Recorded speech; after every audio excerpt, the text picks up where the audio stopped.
Extinction is what we're all facing.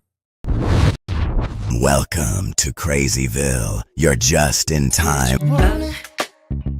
Driving me crazy with that fire in your eyes. Oh, boy, try to ignore it.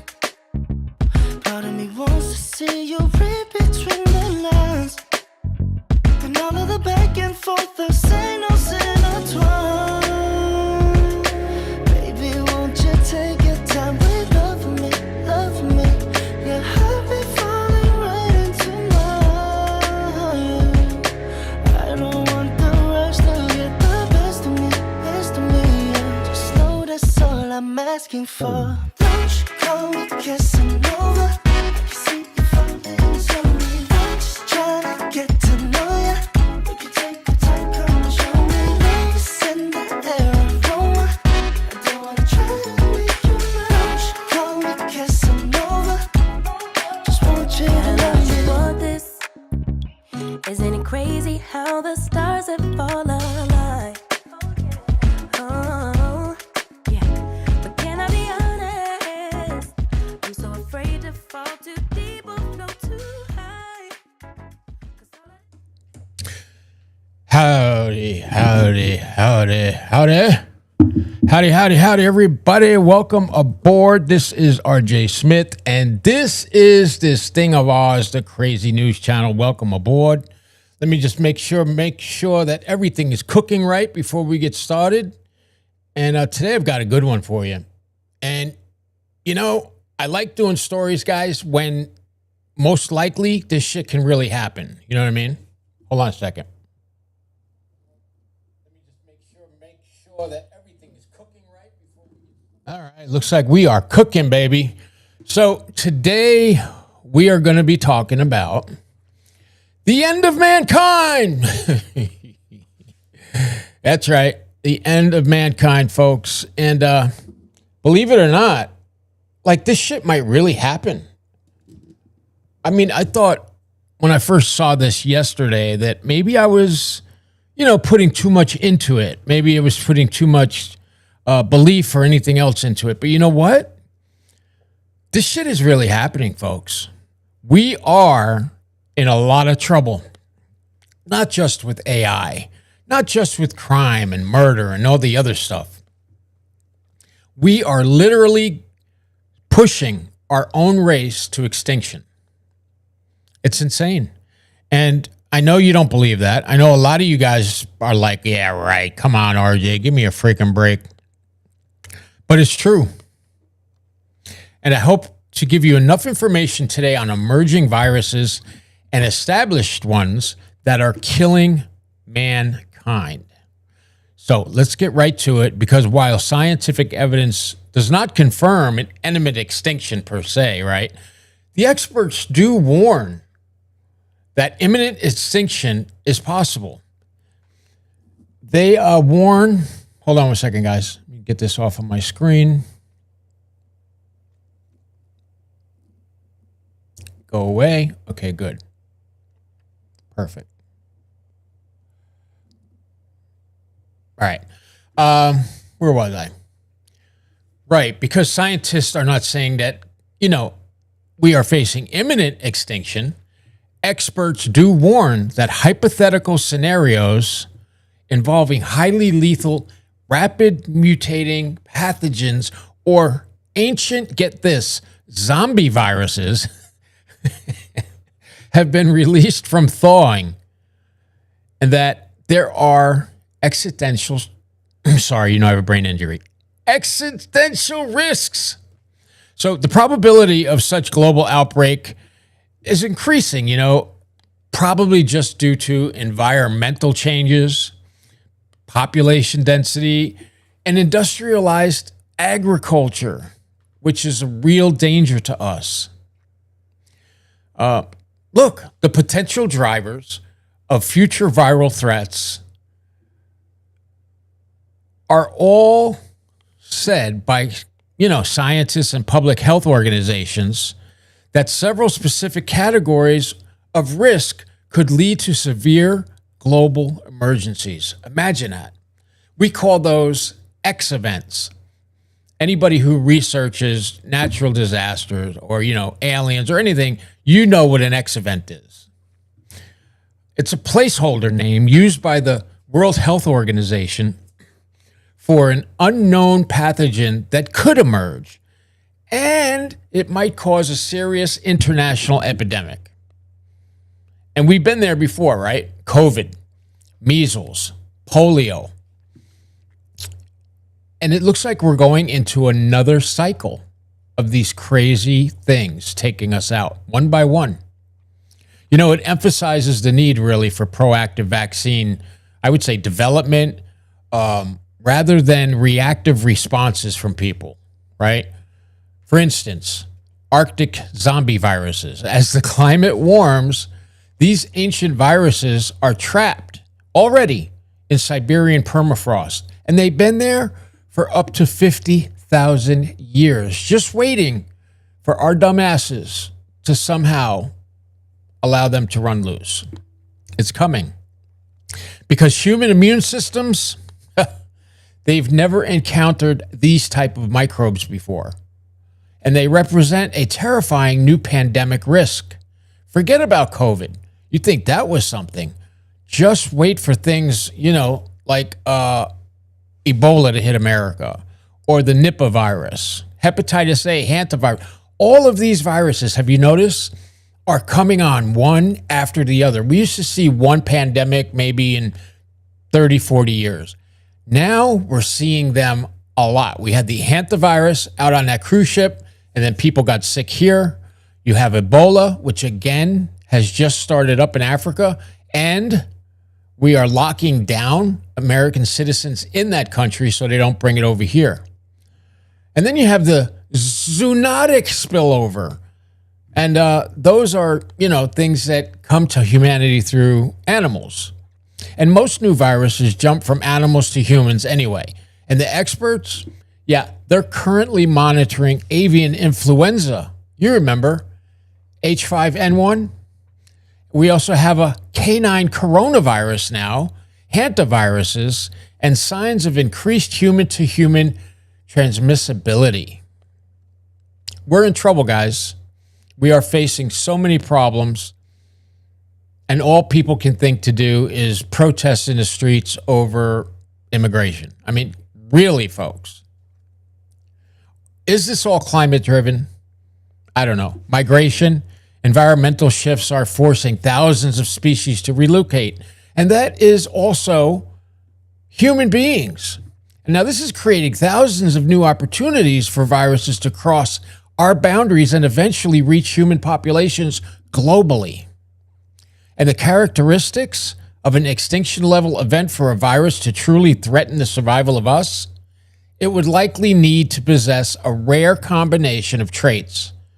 According to epidemiologists, they believe that things such as viruses would need multiple transmission routes, maybe even going airborne, which is our biggest fear, right? But while also surviving in food or water supplies. That means long incubation periods, guys. The ability to spread before symptoms appear, to evade detection, high mutability, meaning it can change itself over and over, like HIV. It changes some of its proteins and other things to try to get around the medications. Viruses are very smart. We also have not figured out, not one virus have we ever been able to knock out. You can't get rid of viruses. You just can't. For bacteria, you can take an antibiotic and get better, right? For a lot of things, you can get better. Viruses, very tough. And, some people around the world might even have natural immunity, but we don't know. Because lethality is universal when it comes to these things. Now, while historical diseases like the Black Death, I think that killed like millions, they did not cause an extinction. A terminal threat, that would, I guess, need to be equally lethal across all age groups and demographics. So is prevention possible, guys? Some researchers argue that societal collapse is a plausible risk and that global health suggests that human extinction is not inevitable. Between current migration strategies, restricting the wildlife trade, improving biosafety in farming, and utilizing AI-driven forecasting to identify these spillover risks before they reach a global scale. Now, some past viruses have even vanished naturally without human intervention. And that demonstrates that viral evolution does not always favor the destruction of the host population. So we're going to go into all of that. Let me get to this first video. Oh, this is kind of cool. What is this? What we're all facing.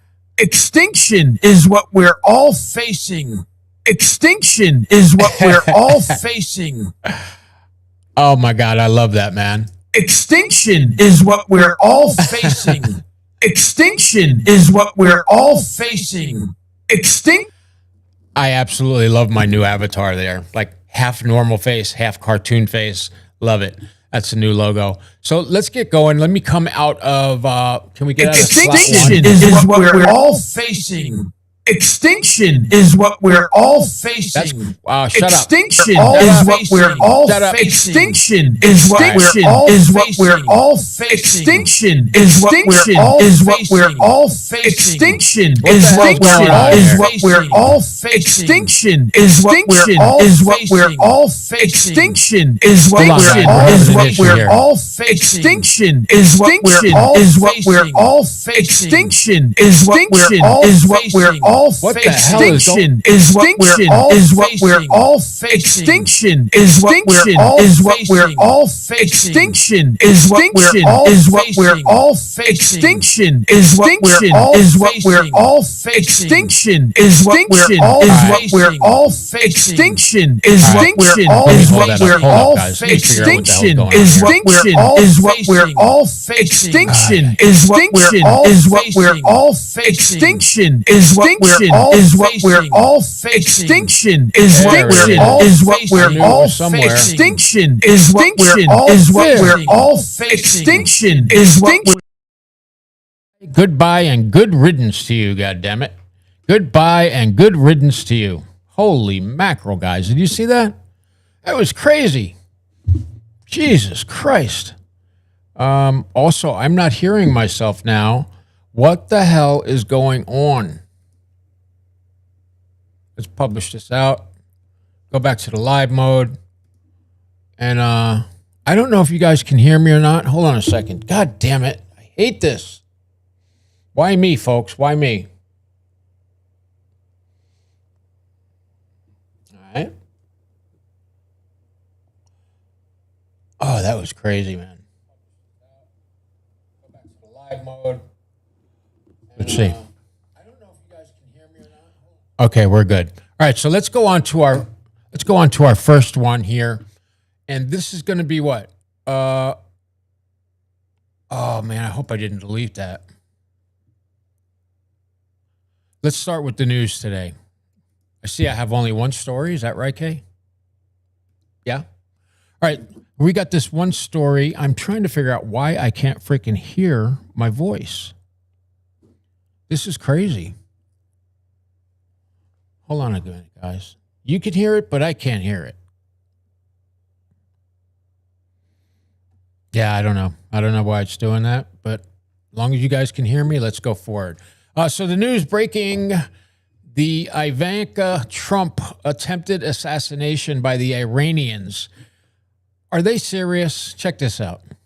Well, as President Trump weighs a deal to extend the ceasefire with Iran by 60 days, we are learning more about an Iranian assassination plot targeting President Trump's daughter, Ivanka, to avenge the killing of a top military chief. Senior foreign policy correspondent Jillian Turner has the latest details from the State Department on that for us. Hi, Jillian. Hi, Sandra. Well, the story of terrorists plotting to take out the President of the United States is something that we as Americans are all too familiar with at this point. But terrorists plotting to take out the President's children is really an entirely new horror. And apparently this is the world we are now living in, because there are new court filings that reveal a alleged terror plot targeting the president's family. This by the notorious security service in Iran. They pledged apparently to murder first daughter Ivanka Trump. The suspect's plan was so far advanced that he actually had obtained a blueprint of her $24 million Florida home, according to the New York Post. The suspect posted as well a chilling message on social media, which translates in English to, quote, "I say to the Americans, look at this picture and know that neither your palaces nor the Secret Service will protect you." Okay, well, clearly this is a stupid person who doesn't understand that we do not have, we don't have palaces, okay? You're getting us confused with England. Maybe it's England you want to go after, not us. I mean, you don't even know that we don't have palaces. I don't know. We are currently in the stage of surveillance and analysis. I told you, our revenge is a matter of time. Let's talk about the suspect. His name is Mohammed al-Sadi. He's a 32-year-old Iraqi national who is affiliated with Iran's IRGC. He now stands accused of taking part in as many as up to 20 different terror attacks on Americans. He was taken into FBI custody after agents identified his revenge plot. He had hoped to avenge the killing of Iranian military chief Qasem Soleimani in a U.S. drone strike 6 years ago. Just yesterday, President Trump talked about the threats he himself has faced. Look, anybody in office, not only in this country, in other countries too, but when you are a consequential president, your life is in grave danger. I knew that. It's extraordinary, Sandra, that this all went down while the Iranians were allegedly trying to negotiate a deal with President Trump. Jillian, live at the State Department with that for us. Jillian, thank you. John. Be sure to like and subscribe. Thank you very much. With that, we bring in retired four-star. They are literally trying to kill us, folks. They are trying to kill anyone they don't agree with, which is pretty much everybody. They're pissed, number one, because Russia and China, who have been claiming they're friends and allies to Iran for decades, the Iranians, not the Iranians, Iranians are good people. It's this IRGC hostile takeover of the country by the Islamists. And, you know, what are they? Not the Allah too, but the Ayatollah. Yes. So absolute insanity. They think they're just going to keep hitting us like that and threatening our president. I don't care who the president is. You start threatening the president of the United States, and you're going to have a lot of problems because we're not going to put up with that stuff. But what we do have to worry about, folks, is this impending doom of mankind because of these damn viruses that are breaking out everywhere now. I remember back in the day growing up, one virus, two virus, three viruses, but never together, right? You had polio, you had all these other, I can't remember. I have a severe brain injury, as you guys know. Sometimes I just can't pull things up. But as far as viruses and deadly epidemics, we've been facing them forever. AIDS, right? Took out millions of people, and they still do not have a cure for that virus. Now, they have meds that slow it down and go after other things that makes the virus not able to work as great, but no cure. Same thing with Ebola, HANTA, Corona, any virus. So check this out, and I'll be back in with you. Serious viruses, just as millions of Americans wrap up the holidays and head back to work. The Centers for Disease Control says cases of the flu, COVID, RSV, and norovirus, or the stomach flu, began to rise just days before the holidays. Just before the holidays, 40 states are now reporting high or very high levels of illnesses, and those numbers will likely climb even higher as the U.S. heads into peak flu season. Dr. Slane Gounder is here with me in Studio 57. She's a CBS News medical contributor, editor-at-large for public health at KFF Health News. Doctor, I mean, do we expect that this surge is because we all gathered and that's sort of typical, or what is fueling the spike of all four? So we typically see flu cases start to go up in December, peak in February. And this is very much the pattern we're seeing again this year, very much driven by holiday gatherings, people traveling, multi-generational gatherings with little kids around grandparents. So that pattern is not surprising. COVID, we're seeing COVID cases go up a bit later than we saw last year. And so we still don't know exactly what COVID season, quote unquote, is going to be. And then with respect to RSV, that one, we typically see increasing over the winter months. And norovirus is called the winter stomach flu for a reason, because we typically see transmission during the winter months. Yeah, you and I got that. So hopefully that means we're done. We don't get any of the other three, right? That's how medicine and science works. All right, let's talk about which of the viruses poses the biggest risk. And I want to also ask you about vulnerable groups, although you did mention some. Yeah, so in terms of what poses the biggest risk, it's really important to understand that COVID is still not equivalent to the flu. It is more deadly, particularly in high-risk persons. So we need to say that again. Yeah, because COVID is not the flu. Everybody just says it's just like the flu. I'm not even going to bother getting your my shot. risk of hospitalization, especially if you're a higher-risk person, is higher with COVID than with the flu. So if you're somebody who's older, if you're immunocompromised, if you have a lot of underlying medical conditions, particularly obesity and diabetes are big risk factors. And then if you're also at the very young end of the spectrum. So for little kids, starting at the age of 6 months of age, you can start vaccinating. And it's that those young infants who have very small airways, underdeveloped immune systems, can also quickly get into trouble with a viral respiratory infection. And when we get those shots,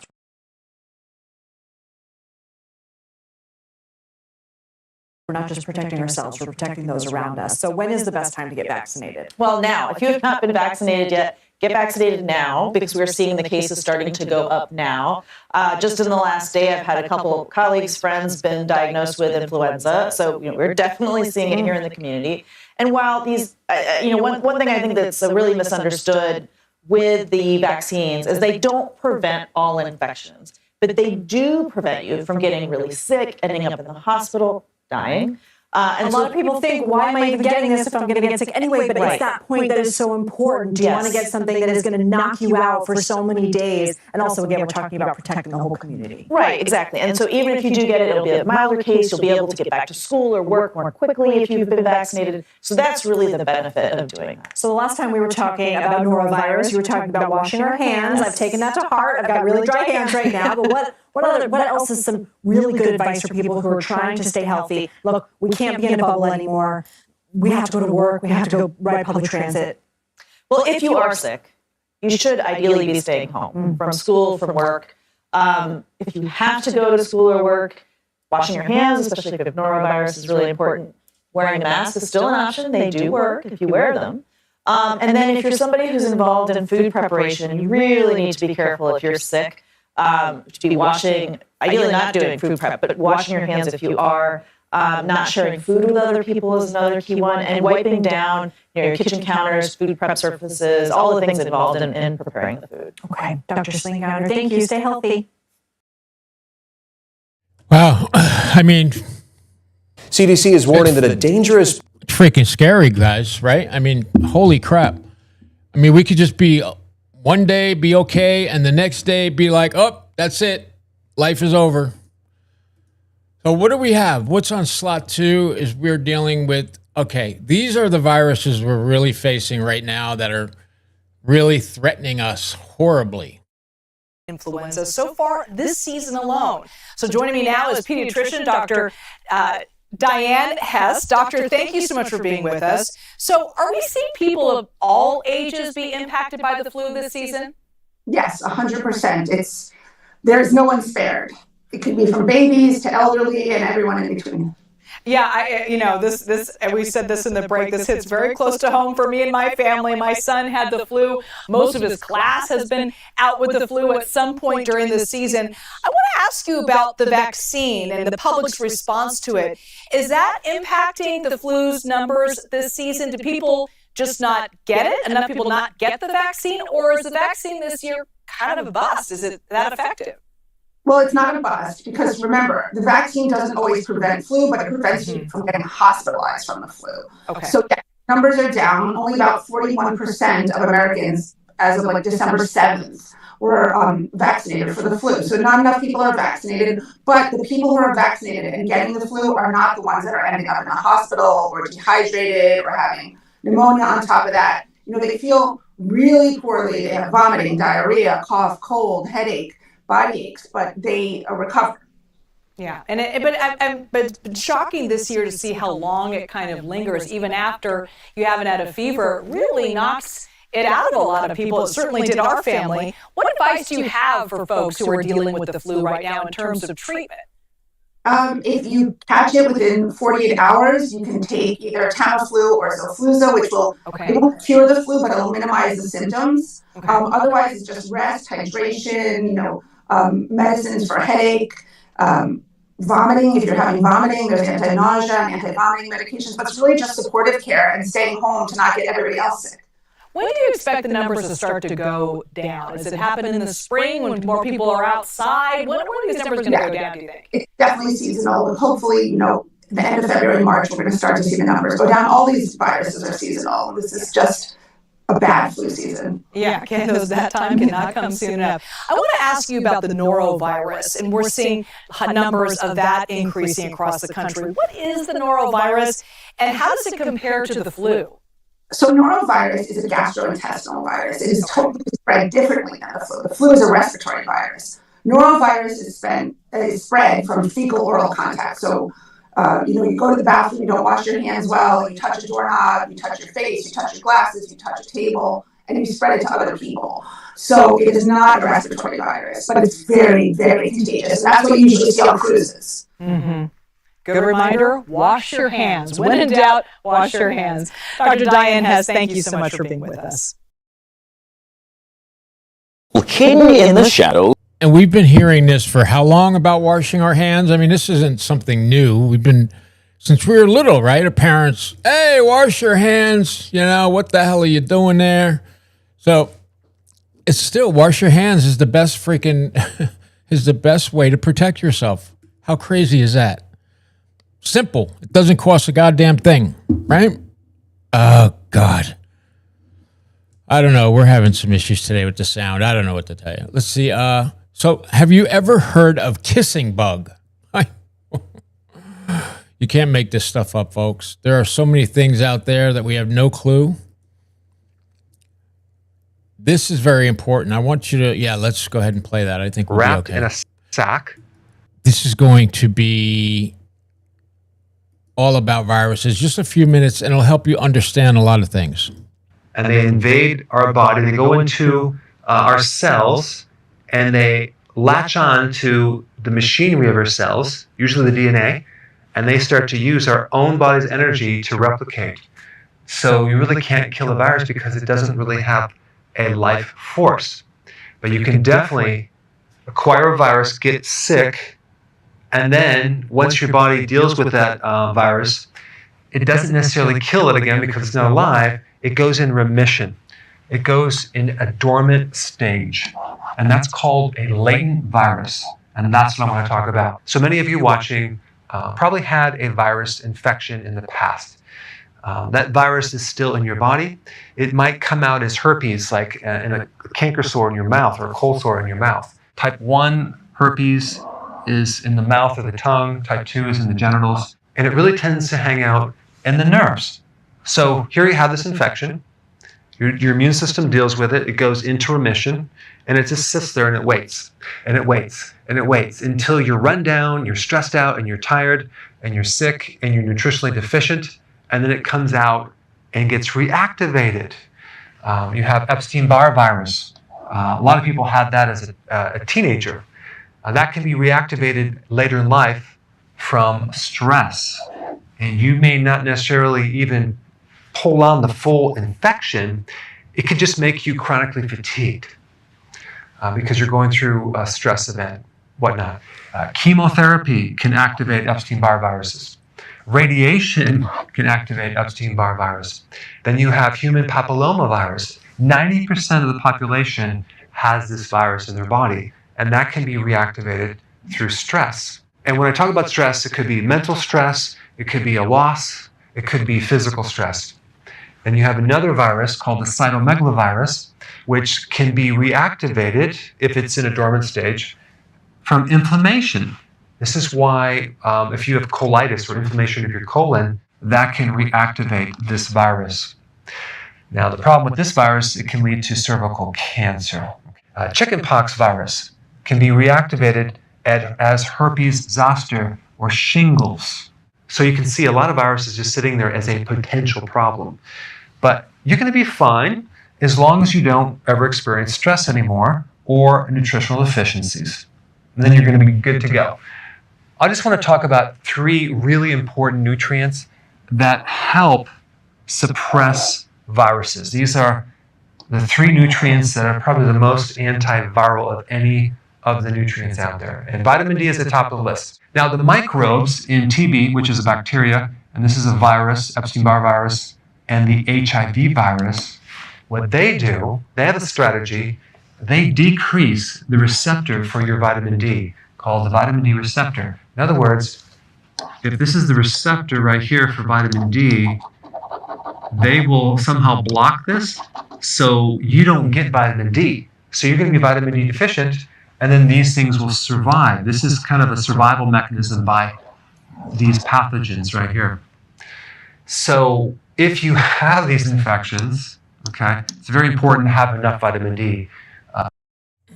So they're hold on a second, guys. So they're talking about tuberculosis, Ebola, and HIV. But there's so many other ones, and there's not many ways to protect yourself other than, I don't know about the masks. They've been pushing this mask stuff for a long time. I'm not so sure about that. But look, remember the HANTA virus not long ago, right? So let me give you an update on what's happening with that. Back on the move, heading towards the Canary Islands, sparking a global race to stop the virus spreading further, with contact tracing now underway in multiple countries. People who left the ship are being treated for the disease in Switzerland, South Africa, and the Netherlands. Dutch authorities also announcing this morning that a flight attendant has been admitted to the hospital with possible symptoms. She was on the same flight as one of the cruise passengers with HANTA virus. That patient was removed from the plane before takeoff and later died, according to Dutch media. This is not an ex-COVID, but it is a serious infectious disease. While in the U.S., authorities in Georgia, Arizona, and California confirm they're monitoring residents who are on board the ship and have since returned home, so far saying they are not showing symptoms of the virus. 3 people were evacuated from the luxury cruise ship yesterday, flown by special air ambulances from Cape Verde, and 3 passengers have died so far. This was the moment the captain announced the first death back on April 12th. This is my sad duty to inform you that one of our passengers sadly passed away last night. Going on to say the ship was safe. The cruise company responding, at the time of the announcement, no evidence of a virus or contagion was present on the vessel. But the passenger who shot the video tells us something seemed off. It turns out we were not well informed. Investigators now hunting for the source of the outbreak. The leading theory, a Dutch couple on the ship who later died contracted the virus while on a bird-watching trip in Argentina's southernmost city. 2 Argentine officials telling the Associated Press they visited this landfill where they may have been exposed to rodents, catching the rare Andes strain of the virus, which can be transmitted from human to human, causing the outbreak on the ship and triggering alarm worldwide. And the Spanish Interior Ministry saying today that the cruise ship is expected to reach the Canary Islands on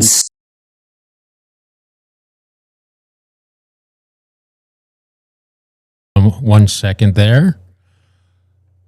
Can you hear me? Everything is fine. Let me just, I don't know why I'm having so many issues today. I'm going to reset everything when we're done today. This is just ridiculous. saying today that the cruise ship is expected to reach the Canary Islands on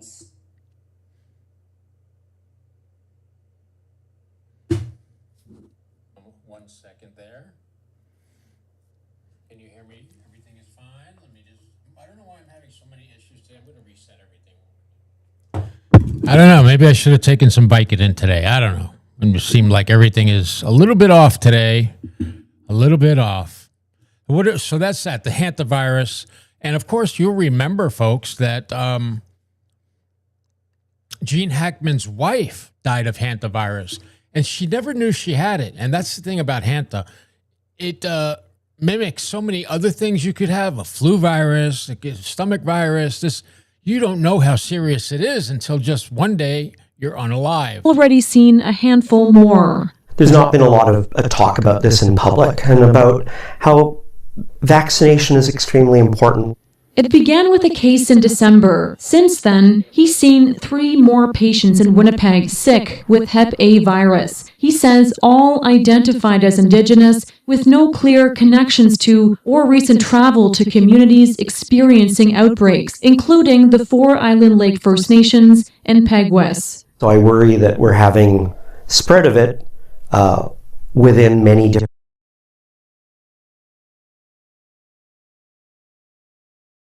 communities in our province. The acute liver infection can cause nausea and jaundice. It can spread through food and drinking water contaminated with feces from an infected person. The province says so far, 388 cases have been linked to the outbreak, including 3 within the correction system. At least 1 person has died in the Island Lake region, according to First Nation leadership. In a letter to healthcare providers, the province confirms the ongoing outbreak in Manitoba. It says there have been increasing cases among people experiencing homelessness. People in that group are eligible for immunization through a government program. Siloam Mission says it's boosted cleaning and vaccination since mid-January. It couldn't say if cases had been detected, but Dr. Ralph Masick talks about who's at risk. Vulnerable people, people who have underlying illnesses, diabetics, people with chronic renal disorders, chronic liver disease, for example, substance use disorders, so patients who already have challenges, medical challenges, would be at higher risk of having complicating features associated with hepatitis infection. The Manitoba government declined an interview with a public health official. The Winnipeg Regional Health Authority says it wasn't available for an interview either. That's another thing, folks. What the hell is going on with these doctors and other places around the world that have no comment? Oh, yeah, we understand there's a shitload of you dying, but yeah, we're just not feeling it right now, and we don't feel like talking to you. Imagine if that happened over here, folks. What about slot 6, please? Slot 6. Okay, folks, we are at the Nipah virus. You never heard of that? Really? Well, I'm not surprised. A lot of people haven't. But pay attention, because it's getting real. Officials in the U.S. tonight are monitoring a deadly virus that is spreading overseas. Airports in the Southeast Asia are now heightening their airport screenings. Raf Sanchez is following this from London for us. And Raf, what more do we know? So, Tom, airports across the region are stepping up their screening for what's known as the Nipah virus. This is a far more deadly virus than COVID. It has a fatality rate of between 40 and 75%, according to the World Health Organization.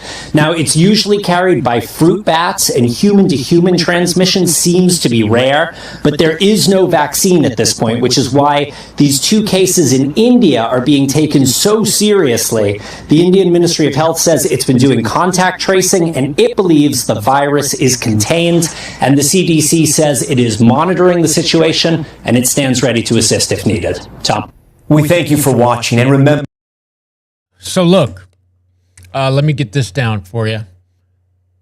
Can you hear me all right? Everything is good? Okay, good. So if you mean the real world viruses, right, that everybody's talking about, you're hearing about it almost every day, like HANTA Virus, Ebola, Nipah, let's go with hepatitis, even bird flu and mosquito outbreaks, right? It's at crisis level. However, the good news is most people dramatically lower their risk by doing just a few simple things, right? So with most deadly viruses, they are spread how? Do you guys know? Some through the air, right? Aerosols, breathing. Then others like HIV, you need to have body fluids. In other words, blood, saliva, or animal contact. If you're eating an animal, let's say you're eating a monkey somewhere, you might be eating monkey bread. I don't know what you're eating, but animal contact is another big one. So can you get a zootropic freaking virus by touching an animal? That's still open for debate, right? We know that we can get viruses through what? Food, water, stuff like that. And that's just how it is, folks. But check this out. Stay updated on breaking news and top stories on the NBC News app. 75% of the people who get infected with Nipah virus will actually die from the infection. There is no approved vaccine or cure for Nipah. Health authorities in India are not taking any chances, carrying out contact tracing of nearly 200 people. So far, there's no sign the virus has spread. And fears of a wider COVID-style outbreak appear unlikely at this stage. In the case of the coronavirus, the reproduction number, meaning the number of people who will get infected by the time the one person who was infected recovers, was around between 2 and 3. And that's why the coronavirus spread so rapidly around the world. While in the case of Nipah virus, the reproduction number is much lower than 1. So look, we all know the basics, right? Basically, wash your hands before eating. Be very careful touching your face. That's a very, very scary thing because you could just touch your eyes. You could touch the end of your vape, right? And then put that in your mouth or put your hands to your face and wipe your lips. You know, all kinds of things like that can get you infected.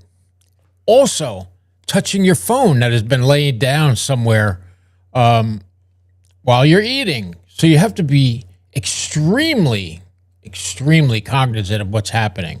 Just stop. If you stop touching your face, wash your hands a lot, that'll give you a lot better protection. And look, you have to wash your hands for a certain amount of time, guys. You can't just water, done, goodbye. It's got to be 20 seconds with hot water and soap.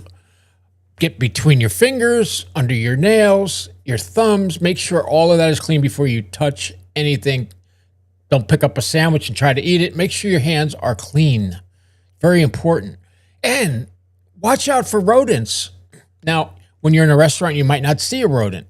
You might not see the filthiness because it's usually kept in the dark back in the kitchen where customers can't see it.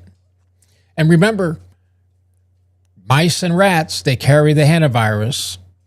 Leptospirosis, I think they carry.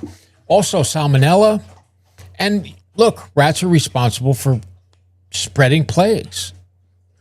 Now, one thing you definitely do not want to do, folks, if you come across some rat or mice droppings, right? You know what I'm saying? Don't vacuum them up, whatever you do. And don't sweep dry rodent waste because you can spread it. It's very, it's not hard, right? Make sure you wear gloves. Spray bleach or disinfectant before you even try to clean it up. And let that bleach or disinfectant sit anywhere up to 10 minutes to make sure that the active ingredient kills whatever is inside those droppings. Now, when you pick it up, you want to use it with paper towels that are disposable. You pick it up, you throw it out. Done deal. Over. And do I have to really say, folks, we're not eating filthy foods, okay? Unwashed produce, contaminated water, undercooked meat, raw shellfish, I'll get to that in a minute, and buffet cross-contamination. Buffets are virus incubators. It is so easy to get sick from foodborne viruses in buffets. Let's talk about raw shellfish, because a lot of people say, oh, well, I really like clams or oysters. That's fine. You can eat your clams, you can eat your oysters, you can eat whatever shellfish you want. However, get a hepatitis A vaccine. Insurances usually cover them, and they keep you protected.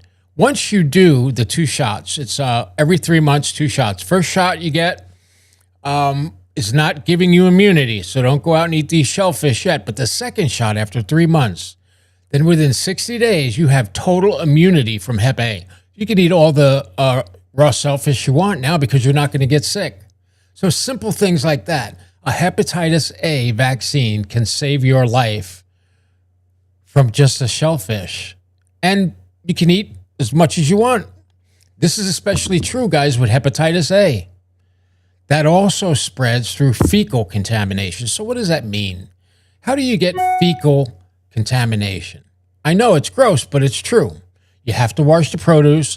Make sure that meat that you're cooking, that chicken especially, that it is fully cooked. You don't want to see any pink in chicken.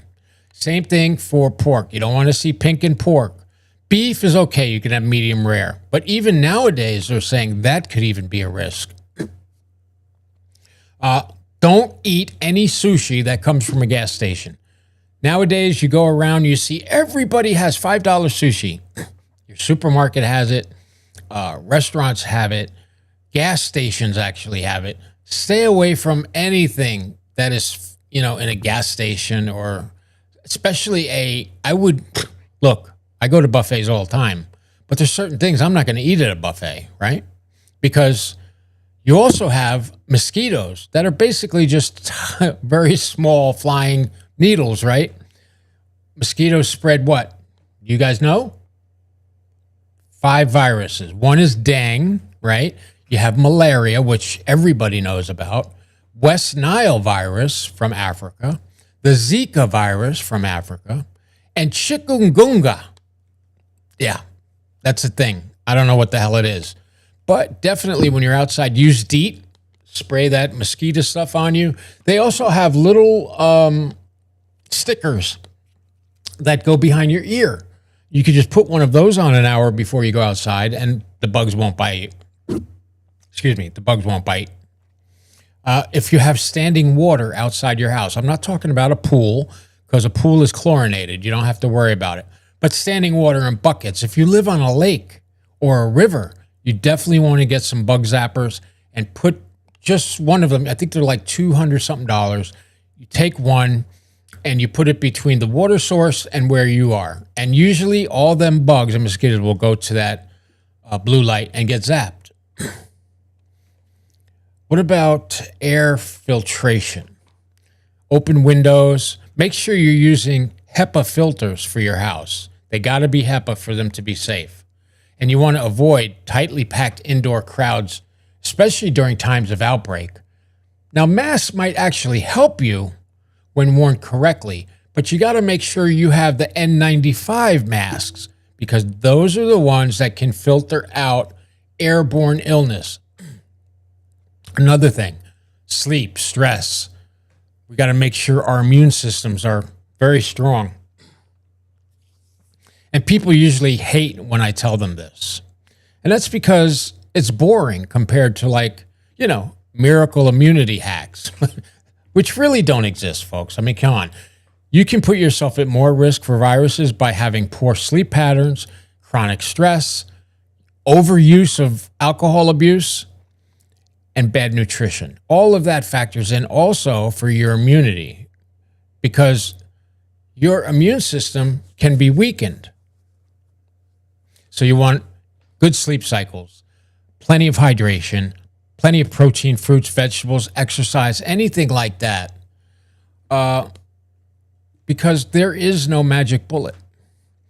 Now, if you live in a part of the country or earth, because I know we're global, and you live in the woods around wild animals, there are a lot of nightmare viruses that jump from animals to humans. It's epidemic, okay? Like bats. You can connect them to Nipah virus. You can connect them to Ebola. You can connect them to rabies, even coronavirus. So it's all about how you protect yourself. Don't handle bats, okay? I don't know who would do that, but don't handle dead animals. For instance, I took my dog to an awesome dog park. It's all woods, beautiful. The problem is dead animals can get them very sick, and then, dogs lick your face, they lick at you, can get it that way. So stay away from dead animals. If your dog has a dead animal and didn't kill it but is dead, you definitely want to take that dog to the vet right away and get whatever shots he's going to require to keep your family safe. And maybe, just don't eat mystery meat from roadside jungle markets. What do I mean by that? You go to the Bahamas. You're interested in getting some conch, right? Very popular in the Bahamas, the Caribbean in general. You want to make sure that's conch, and you want to make sure it's fully cooked, because sometimes when they fry it, you still are not safe. And vaccines, while they do help, they're a cheat code, right? They're all a cheat because for viruses where vaccines exist, they massively reduce severe illness risk, okay?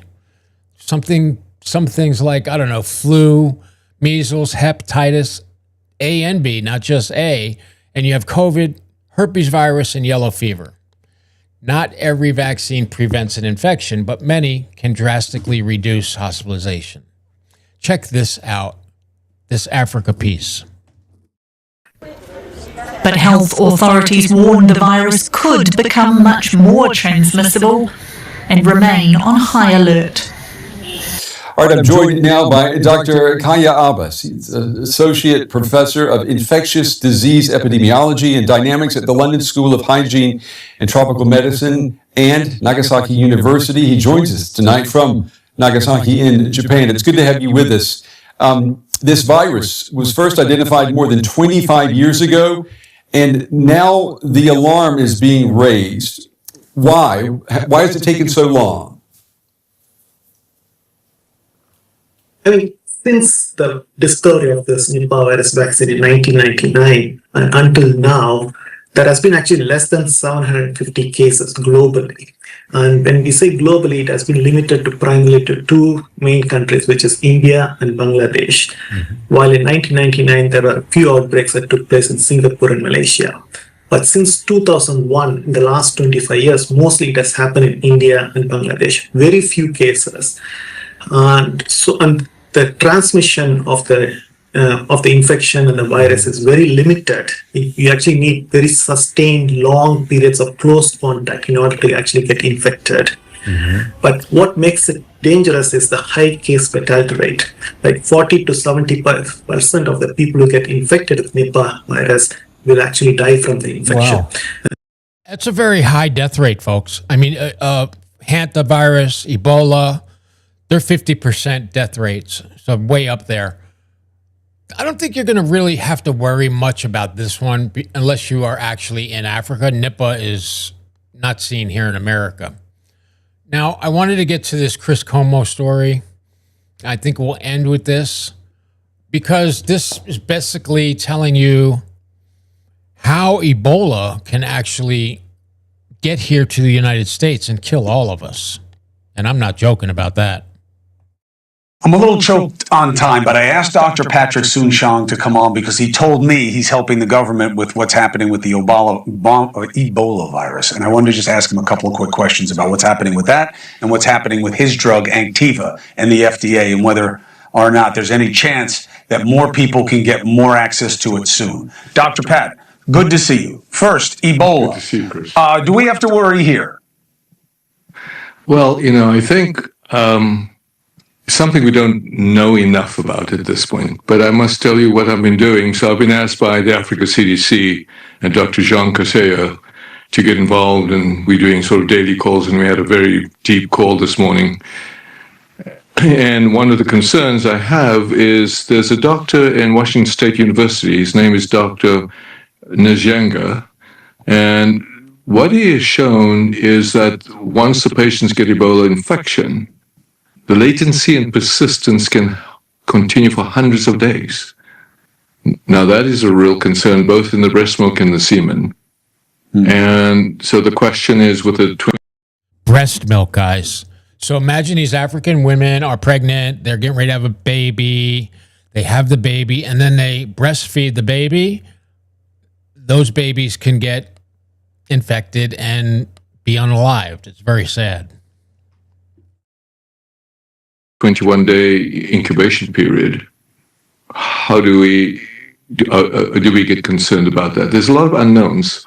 But having said that, the Africa CDC, both in Sudan, Uganda, and Congo, I must say, are taking a very proactive stance of trying to not be non-active about this, but trying to actually treat patients who are very, very ill. And that's what we're getting involved with. And there's a universal truth, sadly. These patients have the immune system collapsed. They have no NK cells, no T cells. And that's why we were called in, because there's another universal truth that I've sent you some papers, that IL-15 can now stimulate these NK and T cells. So that's what we're going to try and attempt to do. It's obviously never been tested.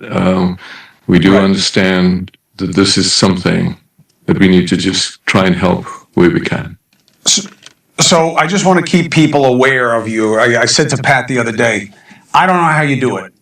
I have so many people coming to me. My daughter, my son, my wife, my mother, me. I have this cancer. Nothing's working. Can you help me with Dr. Pat? I don't know how you do it. Is the FDA giving any indication that Anktiva is any closer? Oh, wait, hold on. I'll take a commercial. I'm going to give you the time on the other side of the break, and you'll answer that question. Dr. Pat Soon-Shiong will be right back with me right after this.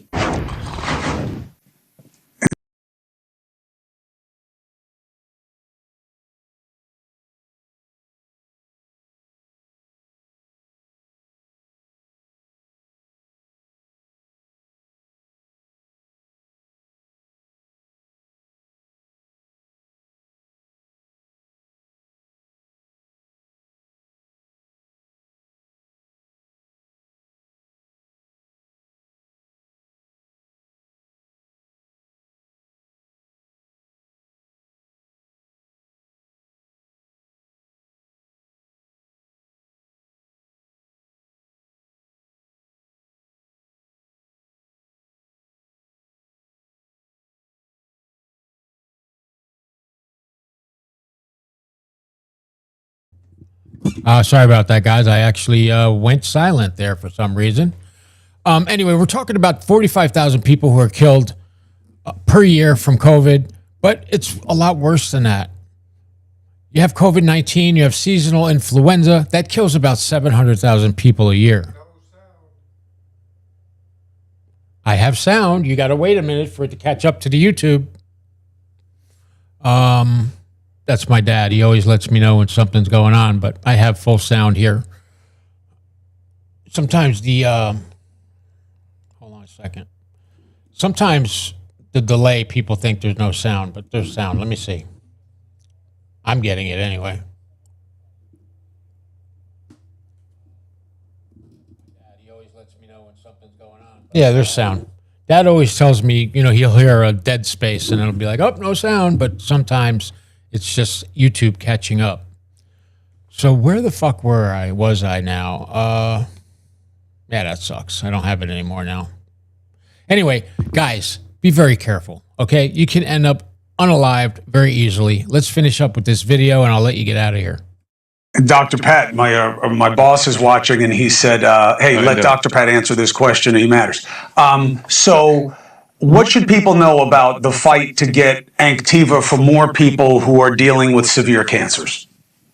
So let's talk about the bladder cancer, the BCG unresponsive bladder cancer, for which it's approved for cysts plus or minus papillary. The good news is they had a workshop, the FDA had a workshop to find out from the thought leaders, is cysts and papillary the same disease in terms of how they treat it? And the outcome of that workshop is the doctors all said that's how they treated it. They see papillary disease, they move on as if it's just papillary plus cysts. And the data is now sitting in the hands of the FDA, our filing. There's now new leadership in the FDA, and I can only remain hopeful of them now reviewing the data and together with that workshop. The other thing that we have talking to the FDA about is a 14-year BCG shortage. We think we've resolved that. There is a strain that they completed a randomized trial, and we'll be talking to the FDA about that. With regard to the other cancers, Chris, you know exactly how people are still desperately calling, and I'm working as hard as I can to get there. Well, Dr. Pat, I've never seen anything like it. And I appreciate knowing you, and I appreciate getting to chronicle this journey, and I will stay on it. Dr. Pat? Yeah, so look, guys, in the United States, how are we doing? Okay, you got volume. In the United States, there's over 1.2 million people who were confirmed to die from COVID-19. 1.2 million as of May 26th. So Look, with current surveillance providing weekly updates, the mortality rates across different demographics just keep coming. COVID's been a wake-up call for some of us, but not everybody. So keep your kids safe. Make sure they wash their hands all the time. Do not allow anything to get you off of your routine of wearing masks, wearing gloves, wearing whatever you have to use to protect yourself. Right now, we're lucky here in America. We don't have anything coming. But like you've heard, Ebola can come. HANTA can come back. Dengue fever can come. Have to be very careful because as of March 2023, the U.S. reached approximately, I think it was 1.1 to 1.3 million deaths, I think. It was really bad. And by April 24, that had risen to almost 1,300,000. So recent data from right here in 2026 has said that the total deaths have exceeded 1.5 million. Keep yourself safe. Don't do anything I wouldn't do. And I will see all of y'all right back here tomorrow, right here in the Crazy Podcast. And I will say, have a good day. And I'll see you right back here.